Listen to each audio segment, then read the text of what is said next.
Welcome to What is Going On for new thought from the edge of Om. Each week on OMTimes flagship radio show, veteran broadcaster, author, and media consultant Sandie Sedgbeer conducts thought-provoking interviews with inspirational authors, artists, musicians, scientists, speakers, and filmmakers who are working at the point where spirituality and science meet consciousness at the very edge of Om. Here is your host, Sandie Sedgbeer. Hello. Imagine if the soul wrote a set of manuals for navigating the human condition as we move through these difficult times. Well, stay tuned, because today's conversation is going to be the first of 3 deep discussions about a remarkable trilogy of books, the Self-Realization series, which is already being compared to 2 other seminal works, Conversations with God and A Course in Miracles, which decades after their publication are still shifting and transforming the lives of millions of people worldwide. My guest is publisher of 1111 magazine, host of 1111 Talk Radio, and the author of multiple award-winning books on love, inspiration, and oneness, Simran Singh.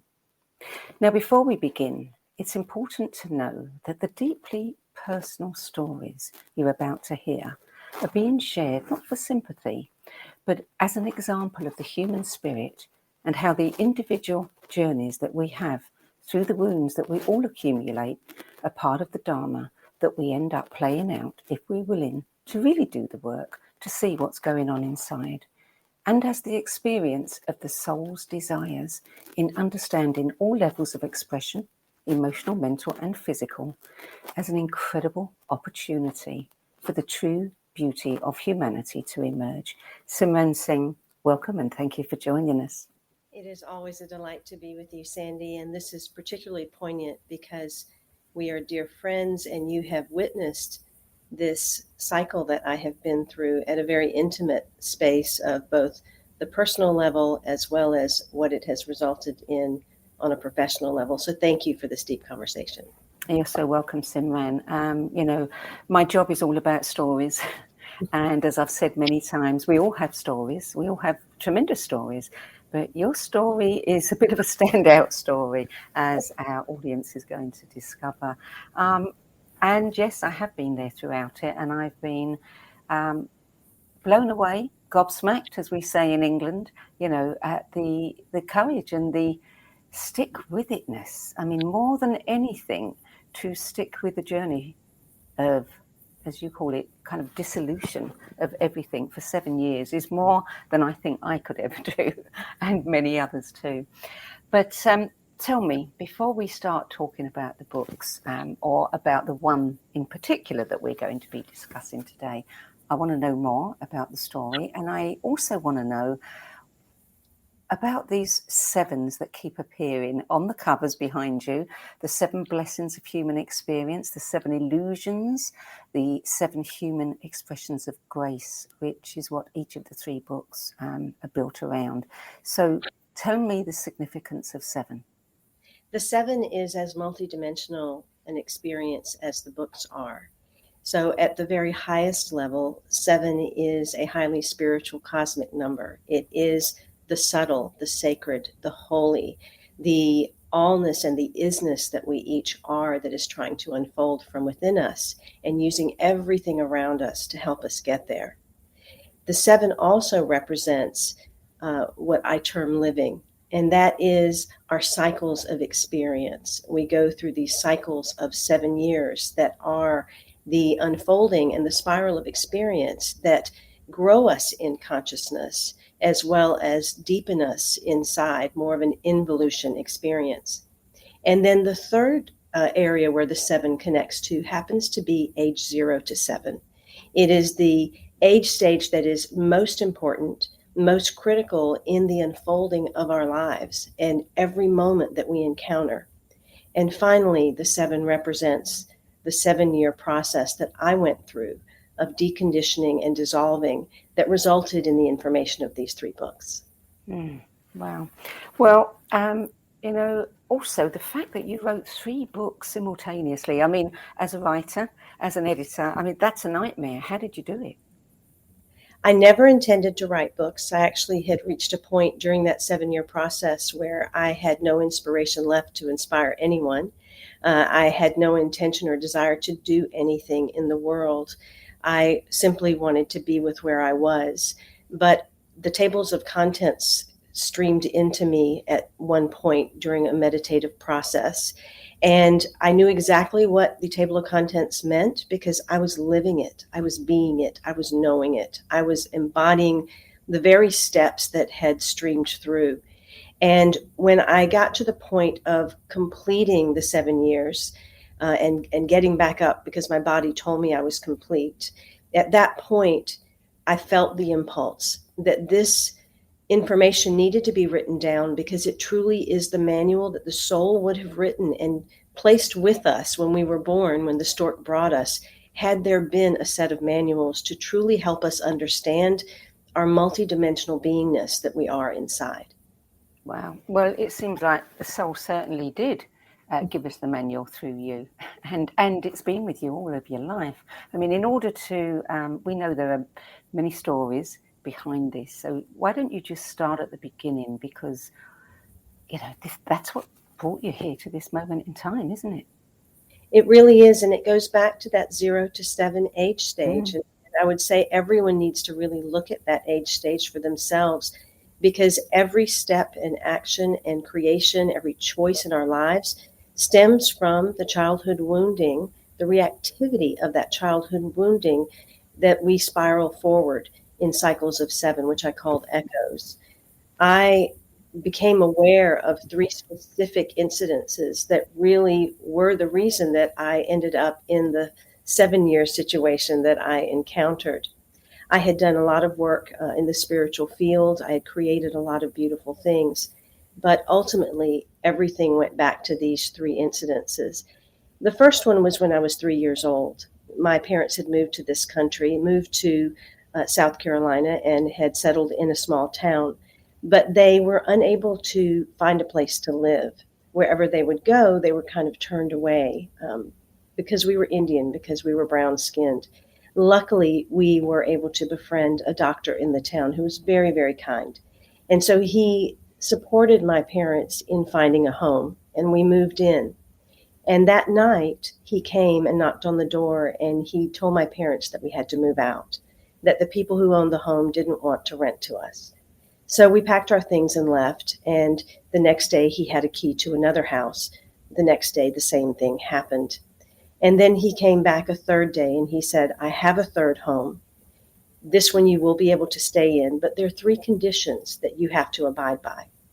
The first is that you have to buy the home from the mill, and when you're ready to leave it, you have to sell it back to the mill. The second condition is that there can be no alcohol anywhere on the property or ever consumed on the property. And the third condition is you are not allowed to have any Black person in your home or on your property.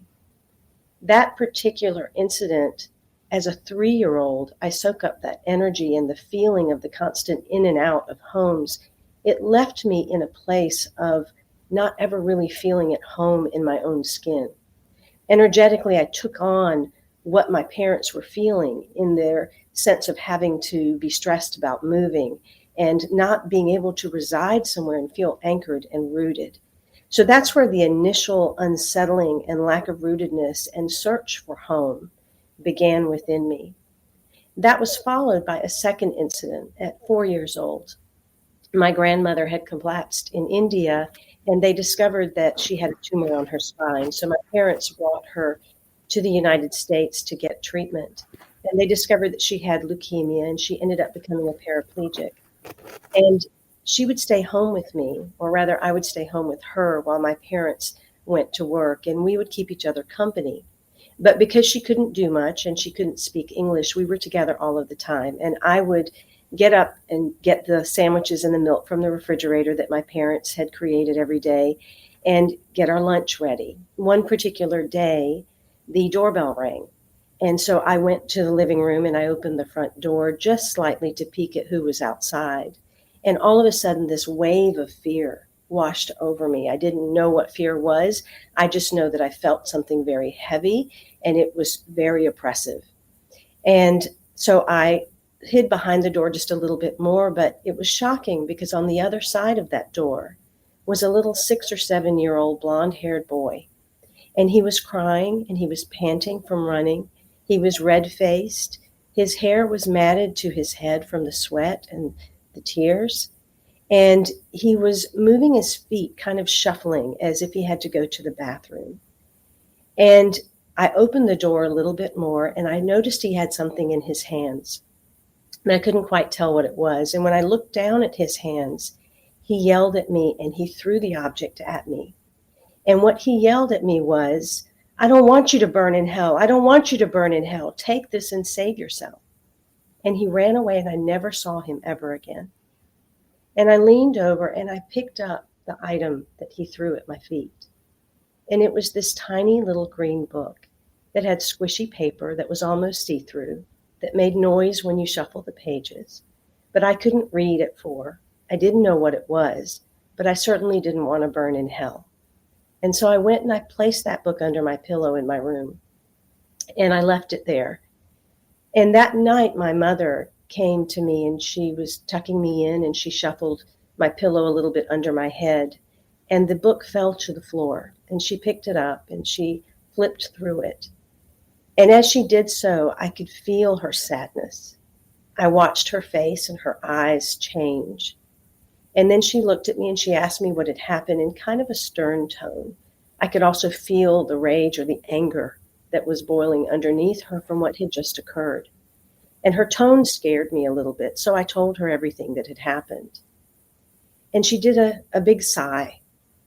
And then she placed the book on my heart, and she placed both hands on top of the book and placed her hand on top of mine.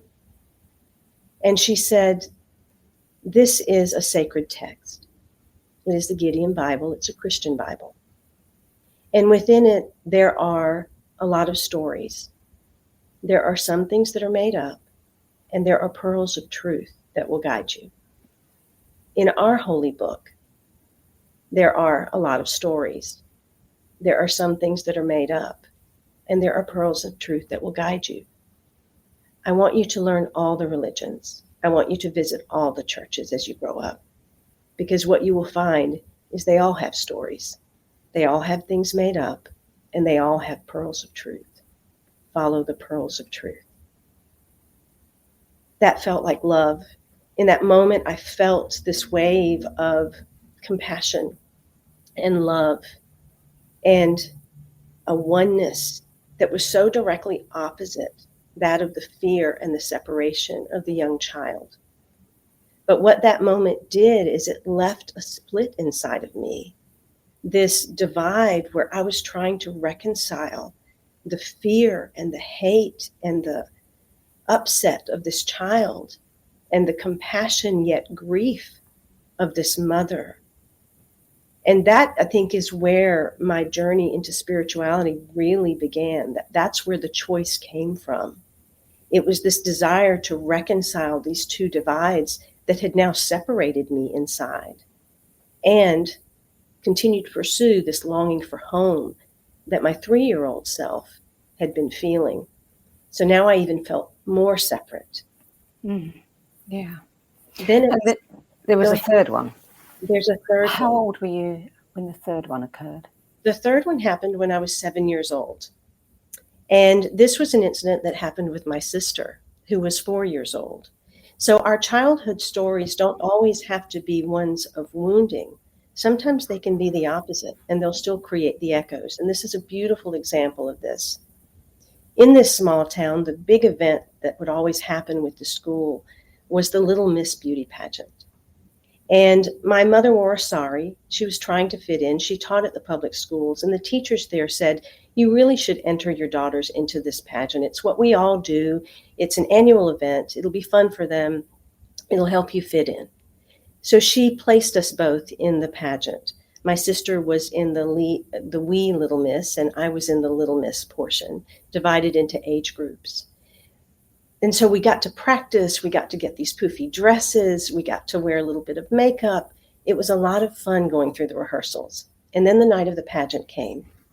And we went through everything in the pageant just like we did in rehearsals. And we got to the point where we had done all of the first part of the pageant, and it was about time for intermission. So we went off the stage, but the teachers, rather than taking us all to the classrooms to wait until intermission was over, they gathered everyone around and they rearranged us. And at first I thought they were rearranging us by height, but it was not until I got on stage that I realized how they had exactly rearranged us. So they sent us back out right before intermission, all age groups combined together. And there we were standing in a line. And I looked to my right, and there were all the beautiful little black girls. And I looked to my left, and there were all the beautiful little white girls. And I thought, that's odd. My sister and I are the brown ones. We're like a crayon box going from light to dark. And I sat there, and I saw my parents sitting in the third row from the front, and I waved at them and I smiled. And then all of a sudden, the MC started speaking. And she said, would Nikki and Simi Rendawa please come to the front of the stage? My heart leapt, Sandie. I thought, oh my goodness, we're being recognized out of all these beautiful girls. No wonder they put us in the middle. They're recognizing us. We've done something. We've won something. So I grabbed my sister's hand and we walked to the front where the MC is. And she looks down at us, and I'm looking out at this crowd. It is filled. This gymnasium is packed. Grandmothers and grandfathers and aunts and uncles and kids, and so many people that there's standing room only at the back because all the bleachers are filled. And she looks at us and says, we are here to celebrate a black queen and a white queen, and you two are neither. So we're going to have to disqualify you from the pageant. Please take these coloring books and crayons, and thank you for being here. And she kind of shoved them into my hands, and she nudged us off stage, and I was stunned. I looked out at the crowd, and I saw people whispering, leaning over. I saw my parents' faces, and the smile that was there was gone. I saw people somewhat laughing and talking. And at that point, she kind of grabbed my arm and she said, go on now, go on, we're done. And I was shuffled off the stage. And then the rest of the girls that were behind us, they were brought off the stage as well. But we weren't just allowed to go off the stage and away back to our parents. She kept my sister and I there because my sister was to perform during intermission. So she had to go back on stage afterward to perform, but they needed me to stay with her because she was only 4 years old at the time. And so they brought her back on stage, they announced her, and she began to sing her song. And the irony was the song that she sang. So while she begins singing, there's a tape that begins playing in my head. You're not good enough. You're not beautiful. You'll never fit in. You're not like these people. They don't want you here. That's what started imprinting, which is what happens to all of us as children. Mm-hmm. We begin to play a tape in our heads. So my sister's on stage and she begins singing the song. And the song is, this land is your land, this land is mine. And so after the situation happened, she's singing this very patriotic, beautiful song. And she completes with her little bowl haircut and her floral dress with the crinoline underneath. She looks adorable. And when she finishes, the crowd cheers. They clap. They stand. They think it's wonderful and it's beautiful. And she's twisting and turning on the stage, just joyful at the attention. And in her mind, I imagine the tape that started playing was, I am loved. I am accepted. People applaud for me. Huge audiences cheer for me and chant for me. And that is the tape that started playing in her head. So this is also an illustration of how two individuals in the same family will now start off of two different trajectories in life. Mm. I became the introvert. My sister became the extrovert. I became the person that followed tradition and followed more of an oppression because that became my subconscious thought pattern. My sister became a public figure. She went on to become the first female Indian 2-time governor of our state, and then on to become the ambassador of our nation. And may go further than that. And that's what began at the age of 4 with that celebration. Yeah. Now, we both had incredible lives, and we both learned and done incredible things. The beauty of it is the contrast here. The amazing way that our souls have created the steps for us to go out into the world to create, to reconcile, to go back, to try to understand our first 7 years of life, because those 3 incidents would shape every single choice and experience that would come. And the experiences that came were really challenging experiences. You had a very unhappy arranged marriage. You lost your self-esteem. You lost yourself. You developed shame and guilt and blamed yourself for everything that went wrong. And then you had to leave that marriage. It was an interesting experience of being an empath and being someone that really wanted to please my parents and was so quiet and shy and afraid of the world. After those 3 incidences, I really became afraid of people. I was afraid of my own shadow. I was afraid of everything. And so I clung very closely to my parents. And I grew up in the family business and I worked beside them. But I was surrounded by beauty because I was surrounded by the fashion industry. And there was something that happened at age 12. So, you start to see how these start to create these echoes. I was between 11 and 12, and something happened with my older brother. And that's when I decided I would have the arranged marriage. I made the decision, the conscious decision, okay, Lord, just send me a Prince Charming and I will marry him. I don't need to know him. I will show up at the right time in the right place, and it will be the most beautiful, glorious marriage ever. So I followed that Indian culture and tradition out of really more fear than it was loyalty. But there was also this loyalty to our culture that I wanted to stay on. Yeah, yeah. Out of your pain and your misery, you had an experience that led to you completely without any experience at all, producing a very successful 1111 magazine. We don't have too much time to go into that now, but I know that was a really pivotal moment for you. That was a kind of almost like the phoenix rising from the ashes for a while there. You had your independence. You were creating something really beautiful. You were on your spiritual path. You were experiencing transformations.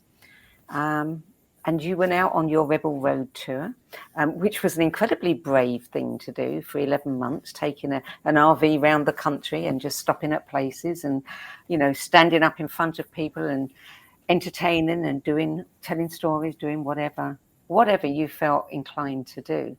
But it was after that you had another huge challenge in your life. We've only got a few minutes before the break. Could you quickly just tell us about that challenge? Because I think that also is pivotal to what came after. Absolutely. And I would like to add that, in 2008, which was one of the ripples from the earlier childhood experiences, creating 1111 and doing all the work that I did from that time, it felt like light. It was beauty. It was me creating beauty during immense pain in my life and immense conflict and dysfunction. And so I thought I was creating beautiful light, and I did, but I came to realize that was artificial lighting, because the resulting experience after the Rebel Road was one in which all of the verbal abuse, the psychological abuse, the emotional abuse that I had endured in the arranged marriage culminated in me leaving that marriage and divorcing, but then turning around and having the children taken away from me without any reason, shape, or form. It made no sense. There was no due process. And it left me on the floor wondering, what had I done? There were 2 things that occurred. Number 1, I realized I create my reality. So how did I create this? And number 2, I knew how much work I had done as inner work. So there had to be something the universe wanted to show me. Once again, I was at a divide, this or that, fear or love. And that's what made the choice to stay down and go through the process. Yeah. And that was just the beginning of what was going to be years upon years upon years of a nightmare process. What is it, 9, 10 years? It actually was, it's 8 years now. It's going on 9 years, yes. Yeah, yeah. Okay.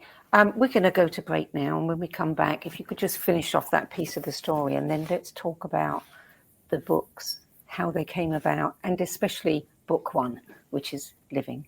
You're listening to What Is Going On. I'm Sandie Sedgbeer, and my guest today is publisher of 1111 magazine, host of 1111 Talk Radio, and the author of multiple award-winning books on love, inspiration, and oneness, Simran Singh. And we're talking about her new trilogy of books on self-realization, living, being, and knowing. After the break, Simran will give us a peek into book 1, Living, the 7 Blessings of Human Experience. Stay tuned. OMTimes TV.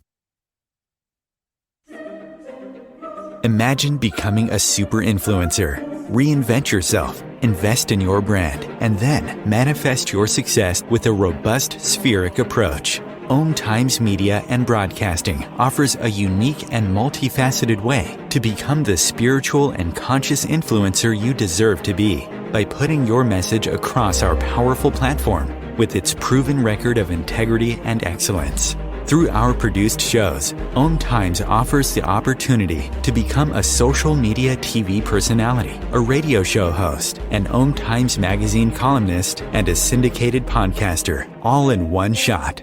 By live streaming your show on OMTimes TV and broadcasting it across the extensive OMTimes radio and TV networks, you become more than a host. You become an ambassador and a force for positive change. OMTimes. Open yourself to the possibilities. If I could be you, and you could be me for just 1 hour. If we could find a way to get inside each other's minds. Walk a mile in my shoes. Walk a mile in my shoes. Well, before you abuse, criticize, and accuse, walk a mile in my shoes.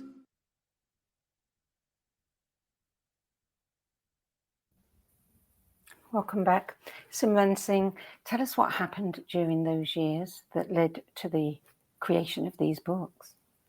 So as I said before, the work I had done prior, when this took place, I was on my knees. The biggest thing someone could do was remove my children from my care and leave me with no rights to them, hardly ever seeing them.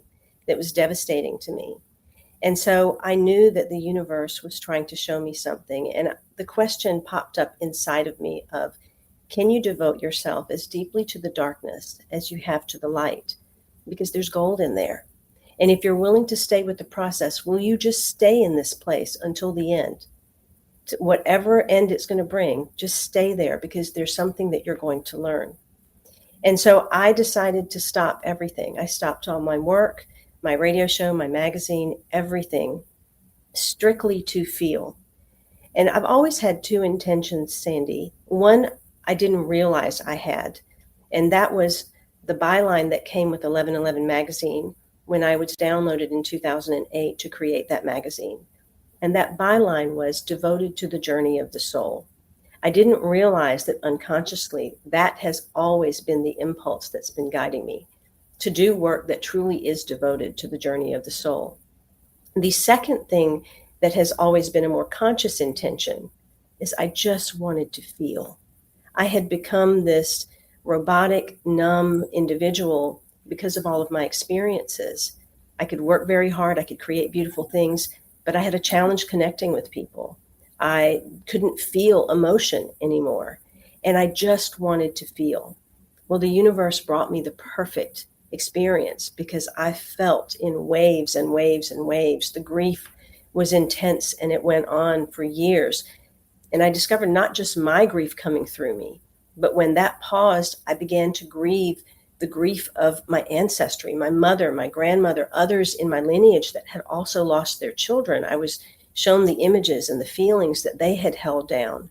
And when that paused, I began to grieve the emotion of grief that is held in the world that's not being allowed or recognized and felt. And so I chose to really stay in this place of complete feeling. And as I did so, I began to discover a cycle of unorthodox blessings that we all go through, that I was following. And that each of these blessings had 7 layers of multidimensionality that we are here to experience. And if willing to stop and pause and stay still, I would discover the illusion, the deeply held, conditioned illusions that I had held in my body, in my physiology from 0 to 7, that would allow me to rise to a higher octave of humanity at some point. And that is the ultimate purpose of these books. They're not about my story. That really is irrelevant. It's not even important. What's important is that other individuals place their story in this material, go through these books very, very slowly, not reading more than a few lines, a paragraph, or a page daily, and allow this to work within you so that you don't have to go through a 7-year process to get where I got, but where you can have your own enlightenment just by facing the life that you're living.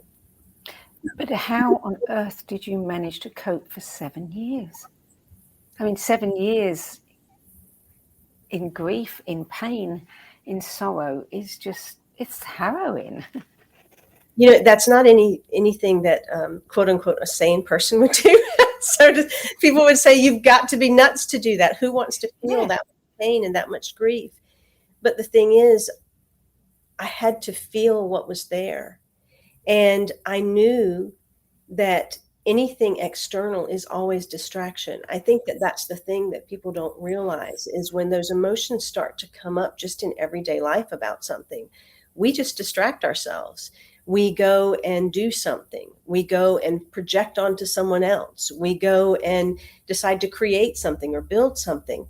But when have we been taught to just be with ourselves? Because if we do that, all of a sudden we begin to realize that we are nothing more than a conditioned identity. That's not the true us. We keep saying we're here to be more of who we are, but what we're becoming is more of who the ego wants to be. We're not becoming more of what we really are. In order to do that, we must dissolve and disintegrate everything that has built up over time, everything that initially started and rests within the physiology from 0 to 7.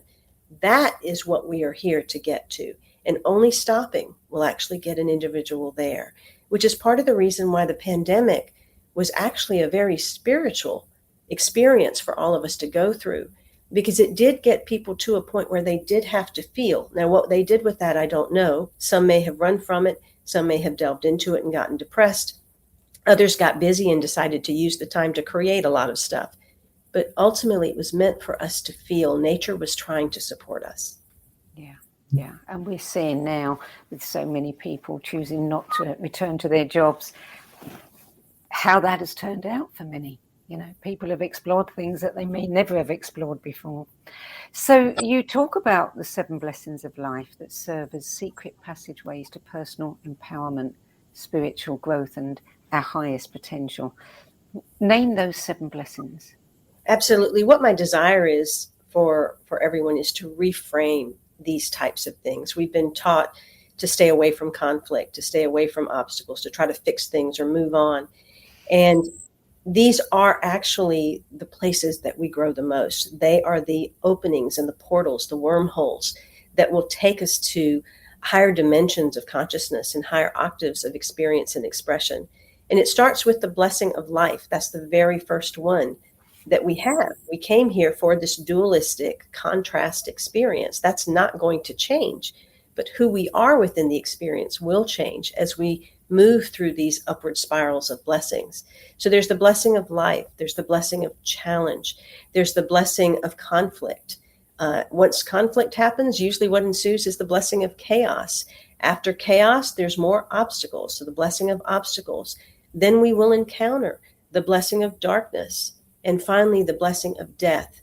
And the blessing of death is not necessarily physical death. It is the death of identities.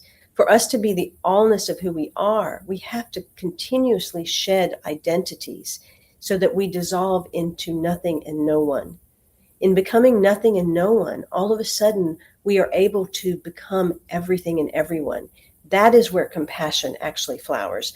That is where unity rests. That is where oneness is held, because then we can come back with the type of identity that instead of the ego using us, we now know how to use the ego.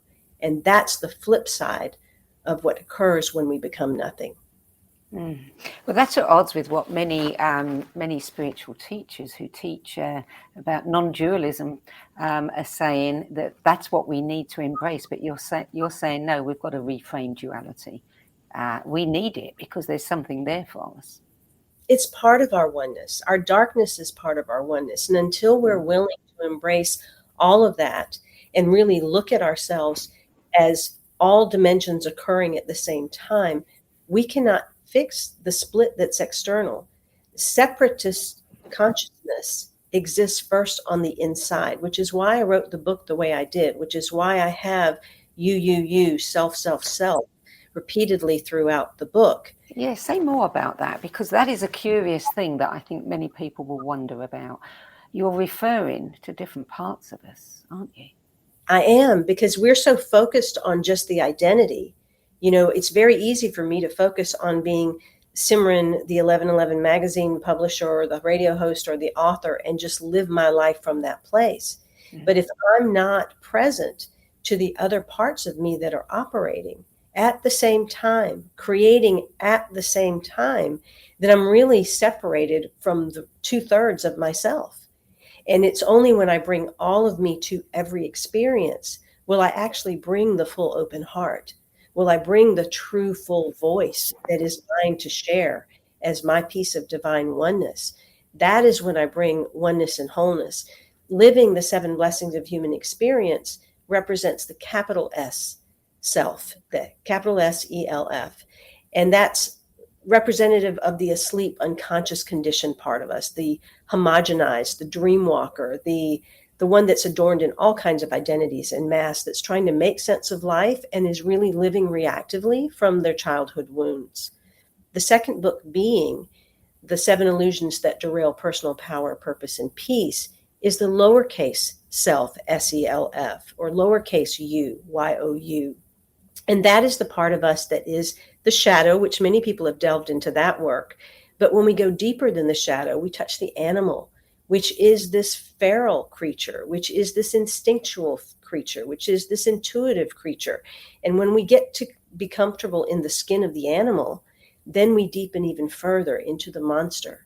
And we end up realizing that we've been unconsciously obedient to these expressions, which is why life goes gray, or why we feel numb or deeply distracted. And we start to realize that we're possessed by our own inner demons that is having us react in that way. And that leads us into discovering and expressing the capital SELF, or the capital YOU. And that is the humanity. That's the third book, Knowing the 7 Human Expressions of Grace, which is that return to humanity. And it portrays that devotional side, that willingness to feel everything and all things, because the soul came here to experience. And whether it is conflict or whether it is a win, it is experience. And when we can hold it in that place of neutrality, then we can live our humanity to its fullness. So as all of this is unfolding, are you having all of these insights and ahas and responding to them? Or did you only have them when you started writing the book and basically processing the process that you'd gone through? I was deeply, completely present to feeling. There was no thinking going on whatsoever. And I don't even know that there was awareness, because that also takes you away from presence. Like the moments are really a distraction from what just took place. And so what I knew to do was just to be present moment to moment. And if that meant crying, I would cry. If it meant screaming, I would scream. If it meant being numbed out and depressed and hopeless and despairing and not wanting to be here, I let myself be there. If it meant having a happy moment, I let myself have it. I did not let my ego self to pull me into impulses of go write a book, go create something. Oh, you need to get busy, or what other people would say, which is, you know what, get on with life. You've been in this long enough. You need to go do something. I was not going to listen to anyone's projection. I was only going to listen to my body, because my body would tell me whether I could work or not. My body would tell me whether I could get up or not. And the moment my body said, you are complete, that was when all of a sudden the writing started. And I decided, okay, I will write these. I understand now why I went through what I went through. And this is valuable information, not only for individuals, but more so for the collective healing of our planet.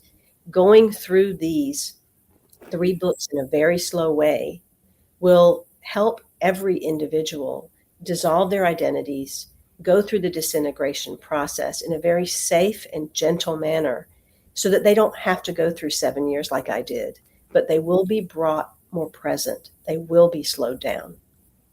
Do you regard these as channeled books? I don't, because I fully experienced everything that I wrote about. They're written in a style that may sound channeled to a lot of people, but it is the aspect of my humanity. It is my humanity speaking. It is all of me speaking at the same time that wrote these books. And so it just depends on the individual as to whether or not they feel like it needed to be a channeled text to believe it or not. But it was a very human experience. Mm. Wow, a human experience with a very multidimensional interpretation in many ways. And it brings multidimensionality inside rather than outside. Because again, we keep trying to project everything externally, Sandie, and there's no one here. There's just one here, and it's you. And so all that multidimensionality has to be going on inside this universe, not outside in a universe we've projected. And I think that's the key, is if we can really move from that place and understand how our projections outside are such a self-absorbed way of living, that when we really turn inside and devote ourselves to the inner work, that's actually the opposite of self-absorbed. That is sacred activism. That is true service to humanity. That will ripple out into the world and make change in ways that our mind and our ego cannot comprehend. I've heard that these books are very triggering. They do trigger people because they are meant to face parts of themselves they didn't want to face. And even the languaging, sometimes it will trigger people to see the 3 words written together, the you, or the self. And the reason that I did that, or was guided to do that, was it slows you down to bring you more present. And it keeps reminding you that there's more to you than you let be active. And when you can have an active state of listening to all aspects of you, then all of a sudden you can become that active state of listening to everyone in our world. Those that are going through war, those that are homeless, those that are achieving a win. Everybody will be seen, heard, and acknowledged fully, because you've seen, heard, and acknowledged yourself fully. Until then, all of those words like compassion and love and unity and oneness, they're just empty words. Yeah. There isn't anything about these books that one would say is normal. From the way you wrote them, the way you received them, the way they're being published, 3 of them being published, bang, bang, bang, one after the other, all within the space of a short period. That doesn't normally happen. No publisher. So the fact that even happened is kind of insight into the universe really wanted these books out. And you and I both have done radio and magazine for so long. We've read so many books that I know there's no books out there like this. This is completely different material. No, absolutely. So usually what happens, as with the books that I mentioned, A Course in Miracles, Conversations with God, any groundbreaking book takes a time to get going. It's hard for people to, it's very much a word of mouth thing. It's that grassroots build up. How did you get a publisher to see immediately what you were doing here and say yes? When I started writing these, I made a declaration to the universe that I would write them, that I had agreed to go through the 7-year process, and that I would write the books, but I would not go look for a publisher. I would not go searching for anything. There was nothing inside me that wanted to fall into that drive, masculine, pushy way of the world. And so I stayed present to writing as my next step. And I was invited to a speaking engagement in 2019 at the UN and also at FIT, where I was an alumni student. And as I went to do that talk, the librarian that had invited me, she said, I think I'm supposed to introduce you to someone. I keep getting that I'm to introduce you to a publisher. And I said, okay. And I just left it at that. And it was about a year later, there was an email that introduced me to someone else. And the publisher said, we've heard nice things about you. Doesn't look like you've been doing anything for quite a while. What are you working on? So I replied back to him and I said, I have 3 books that I've written. They need to come out close together, which I know is something publishers don't do, but they're very powerful work. And he said, I'm not interested in 3 books. I'm interested in 1 book. And so he said, send me a book synopsis. And I sent him that. But at the bottom of it, I put a description of the other 2. He called me the next day. We want all 3 of these books. And yes, they need to come out simultaneously. The universe will use us. And so much of this experience, Sandie, was about me being willing to trust, to sit back and trust that I'd be taken care of monetarily, to sit back and trust that I would still have a life after this, to sit back and trust that all of this had meaning and purpose, to trust that I would not dissolve into the kind of shadowy nothing that disappears in oppression, but I would dissolve into the radiant nothingness of sacred ecstasy. And so for us to be able to begin to trust life, we will start to rebalance our masculine and feminine energies and become more neutral about the world and more natural, so that we reclaim our humanity rather than being these conditioned, homogenized humans that we've all become, that are, regardless of whether in the spiritual world or the business world or the political world, hamsters on a wheel. Well, we have to know the latest update on the story with your children, because you have fought for many years in courts. It's been a constant battle, and you have made some incredible inroads there that I think everybody should hear about. So tell us the latest state and what was really going on there.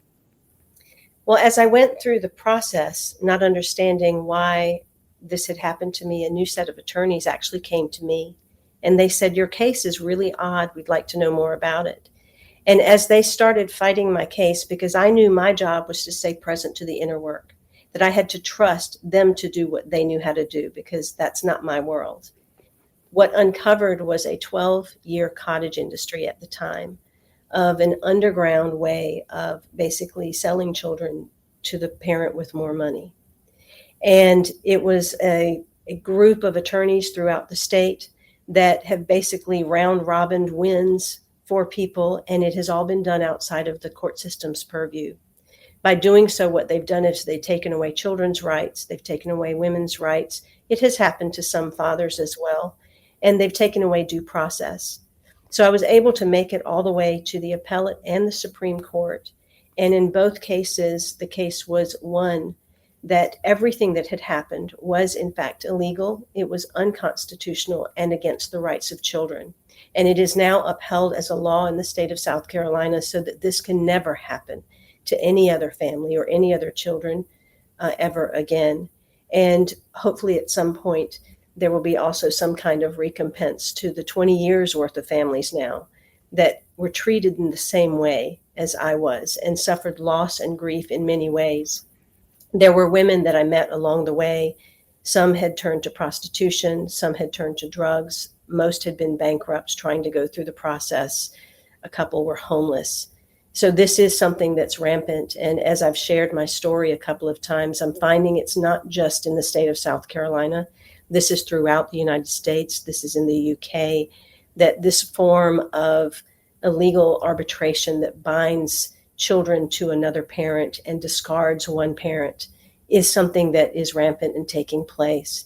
And yet at the same time, this divide between man's law and divine law exists. And we are here to be the bridge. We are here to be the part that brings it back together. And that only comes by being willing to be in partnership with the outside, by doing the work on the inside. Mm. Wow. You have talked about Dharma. You've talked about, our destiny being written on our foreheads. And you believe that our names, have an awful lot to do with the way, and the way we name ourselves, the things that we say to ourselves about ourselves as we're growing, all have something to do with this. I mean, the things. So how do you put that together with what you've achieved, what you went through? This was your destiny to create all of this, you believe? Oh, this is definitely my life's work. I do believe that our dharma rests in our karma. And for me, karma is the energy that is embedded within the body from 0 to 7 that is trying to reconcile itself through us. In the discovery of the many aspects of me, I discovered Simi, or Simi, who was trying to be seen all her life, most importantly by herself. And that was that young child that felt ignored and hidden. And then that became Simran Singh, the reactive part of me that came out to become the spiritual teacher or the writer or all of these things to try to say, no, that's not who I was. Developed this identity of Simran Singh and created beautiful things in the world, wonderful things in the world. And then the onset of losing the identity of mother and publisher and author and all those things being discarded left me at a place of just being Simran or Sim. And that was my humanity. Sim is the capital Y-O-U. She is the one that can stand with anyone going through anything and understand, be unconditional in her loving. And that now brings me to Simran Preet, which Simran means remembrance of the divine as the divine, which is what we all are. And Preet means love.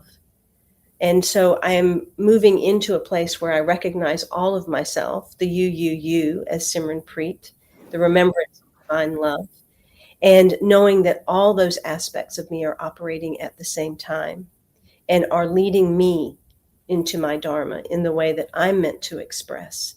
And that way has no pressure. It has nothing to do with time. It has nothing to do with money.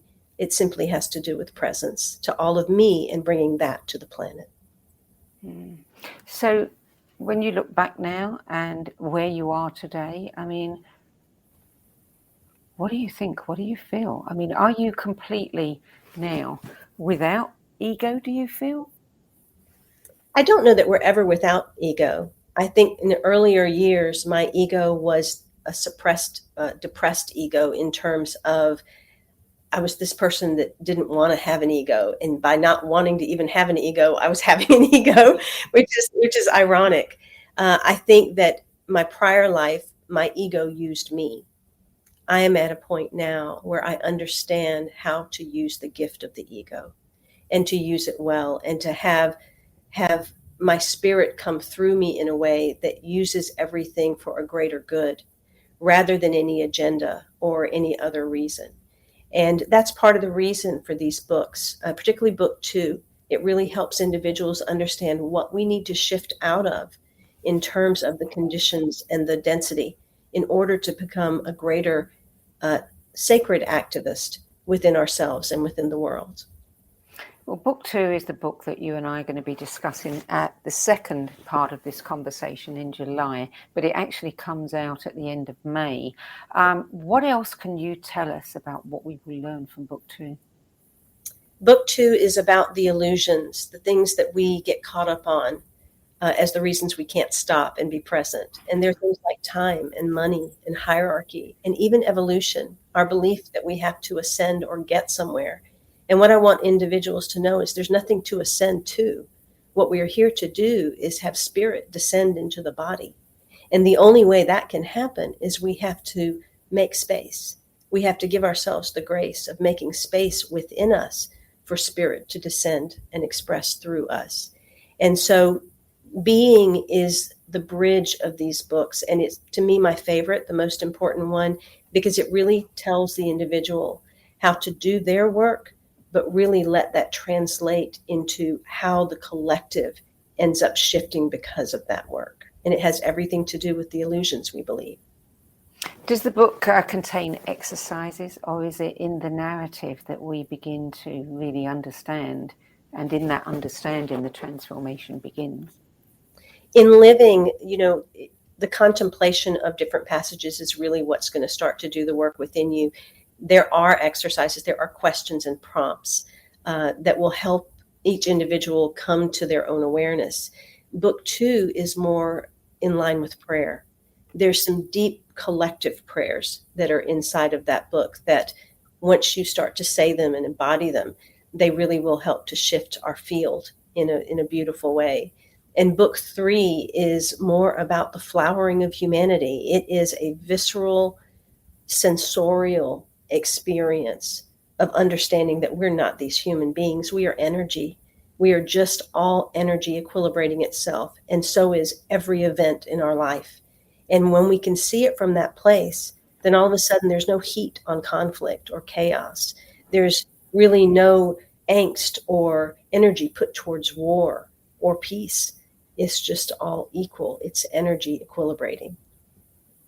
So if you were asked to sum up in a few words, a few sentences, the primary message of this book, these books, what would it be?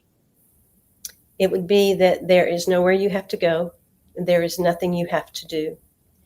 That if you are willing to just simply face the life in front of you, particularly the things that feel the most dense, fully and completely, and let them swallow you whole, that your enlightenment is right there.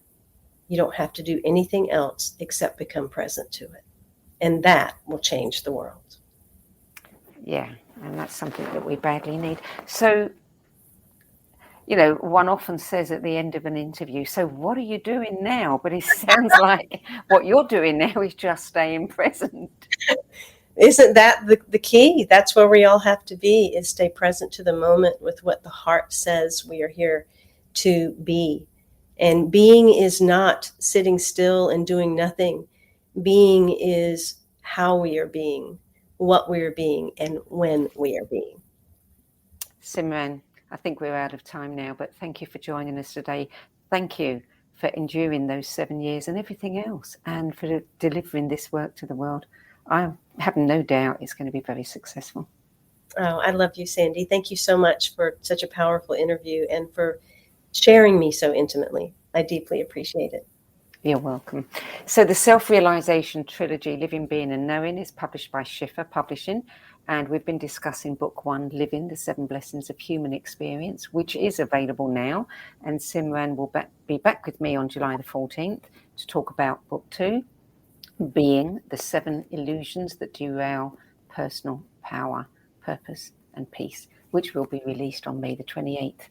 For more information about Simran and her work, her events, coaching, private sessions, and everything else that she's presently staying present with, visit her website at iamsimran.com.